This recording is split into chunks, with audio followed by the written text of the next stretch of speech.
jo soc l'Olga Arcos, soc metgessa de família del consultori local de Balsareny i avui us vull presentar una recomanació de lectura per aquest estiu.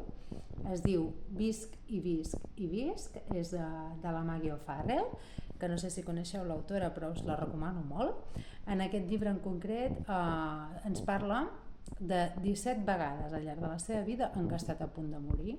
Són 17 històries molt interessants, algunes d'elles molt intenses, que et poses molt en el paper, diguem-ne, i que a més és interessant perquè com que són 17 històries reals al llarg de la seva vida, és com que en viu durant la infància, durant l'adolescència, a l'edat madura, no? I hi ha aquesta perspectiva que canviant, no?